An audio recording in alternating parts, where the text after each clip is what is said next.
বাংলাদেশে বলেন তো জিনা কম না বেশি? এত পরিমাণ জিনা, এই জিনাটা সব দূর হয়ে যেত সৌদি আরবে। কেউ যদি জিনা করে, কেউ যদি ব্যভিচার করে, অবিবাহিত কোনো পুরুষ যুবক যদি ব্যভিচারী করে, এটা তো অবশ্যই হারাম। তাকে কি করে আপনারা দেখেছেন? নারীও যদি ব্যভিচারী করে তাকে কি করে দেখেছেন? এই যে মসজিদের মধ্যে একজন ইমাম মানে নেতা আমরা বলি, মসজিদের আমির যদি প্রত্যেকটি সৌদির মতো নিয়ম করে কোরআনের আইন দিয়ে জিনা ব্যভিচারী যারা করেছে, ওই জিনা ব্যভিচারী যারা করলো, ওই অন্যায়কারীকে যদি কোরআন দিয়ে ইসলাম দিয়ে যদি তাকে ওই জমিনের ওপরে ওই মানুষকে বিচার করত, আমার মন বলে একটাও জিনাখোর অন্যায়কারী আর জমিনে পাওয়া যেত না। জিনা করছে কার ছেলে? অমুক নেতার, অমুক কোটিপতির। রাতের গভীরে টাকা দিল, অর্থ দিল, সব পরিবর্তন হয়ে গেল। হয় কি হয় না? বর্তমান বাংলাদেশের পরিস্থিতি হয়েছে তাই নেত্রকোনার একটি ভাই মাদ্রাসা করেছে, ফাতেমাতুজ জোহরা মাদ্রাসা, কওমি মহিলা মাদ্রাসা। এই মাদ্রাসা একজন ছাত্রী মাত্র 11 থেকে 12 বছর। আপনারা কিন্তু অনেকেই দেখেছেন এই মেয়েটা নিজে তার উস্তাদ, একজন পিতার সমতুল্য।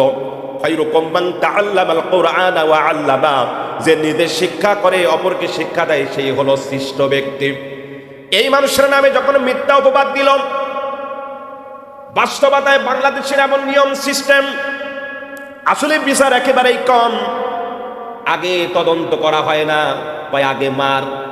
হুজুরকে ধরতে চাইলেন, এই মাদ্রাসার শিক্ষক তিনি ওই নারীর সঙ্গে মেলামেশা করেছেন।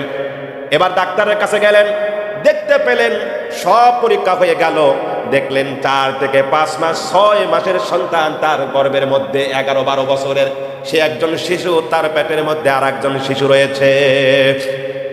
ওই নারীটা উস্তাদের নামে, শিক্ষকের নামে বানোয়াটি ভাবে মিথ্যা সাক্ষ্য দিল। উস্তাদ পালায়া গেল, বিভিন্ন জায়গায় সময় কাটালো। তাকে চিন্তা করলে এই সময় যদি ধরা পড়ি তাহলে তো অবস্থা আবার খারাপ হয়ে যাবে, জনগণ আমাকে মেরে দিবে, শেষ হয়ে যাব, তাহলে আমি সঠিক বিচার পাবো না। তিনি পালা এক জায়গায় গিয়ে লাইভ করেছেন। তিনি লাইভে সুন্দর করে বলেছে, আমি যে ওই মেয়ের সঙ্গে জিনা করেছি, ব্যভিচারী করেছে, আমি সারা দেশবাসীর কাছে বলি, আপনারা আমাকে কিছু বলার দরকার নাই, কাউকে দোষারোপ করার দরকার নাই, বরঞ্চ ডিএনএ টেস্ট করে দেখুন এর পেটে কার সন্তান, এটাই প্রমাণ হয়ে যাবে। সব সিস্টেম করে দিয়েছেন কে? আল্লাহ। এই বেন বুদ্ধি মগজ দিয়েছেন সব আল্লাহ। তাই হয়ে গেল, দেখা গেল নিয়ে আসলেন, তাকে বারবার টর্চারিং করা শুরু করলো। একজন আলেম যেহেতু, তাকে নিয়ে বহু কথা। সাধারণ মানুষ হইলে এত জিনা ব্যভিচারী হয়, কাউকে নিয়ে এত মাথা ব্যথা নাই। তাকে নিয়ে কত জঘন্যতম ভাষায় কথা বলেছে, কত রকম ভাষায় কথা বলেছে, বলে শেষ করার মতো নয়। দেখা গেল যে তাকে নিয়ে আসার পরে ডিএনএ টেস্ট করা হলো। এখন তার খোঁজ নেওয়া হলো, তার মা সিলেটে থাকে আর তার নানার বাড়িতে লালিত পালিত হচ্ছিলেন ওই ছোট্ট পড়ুয়া মেয়ে, আর ওই নানার কাছেই তিনি থাকেন, সেখানেই সময় কাটান। এক পর্যায়ে গিয়ে নানাই তার সঙ্গে ব্যভিচারী করেছে। এখন যারা পরীক্ষা করছেন, যে সকল ডাক্তার, তারা শেষ পর্যন্ত ক্ষমা চাইলেন। আসলে বলেন তো, সরি বলে কি সবকিছু সমাধান হয়? ক্ষমা চাইলে কি সবকিছু সমাধান হয়? সবকিছুর সমাধান মারবার পরে, আপনাকে আমাকে মারবার পরে, রিমান্ডে দেওয়ার পরে, আঘাত করাবার পরে যদি বলি সরি, ভুল হয়ে গেছে, ক্ষমা করে দেন, 5 বছর, 7 বছর, 10 বছর, 20 বছর, 30 বছর দেখা যায় জেল খাটে বিনা দোষে। এমন আছে কি? খুন খারাপি করে, জিনা অত্যাচার করে, এবং মেয়ে বলে মেয়েকে পাওয়া যায় না, মেরে গুম করে রেখেছে।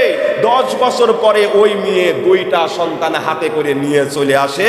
তখন খোঁজ নেয় যে আব্দুর রহিমের সাথে কিংবা সাত্তার বক্কারের সাথে পালায় গিয়েছিল। তখন ওকে বের করে এসে সরি বলে। তোমার আসলে বলেন তো, ওই 20 বছর 30 বছর তার জিন্দগির যা হয়েছে বলে ফিরে দেওয়া সম্ভব হবে? সত্যিকারে যদি বিচার হতো তাহলে এমন হতো না।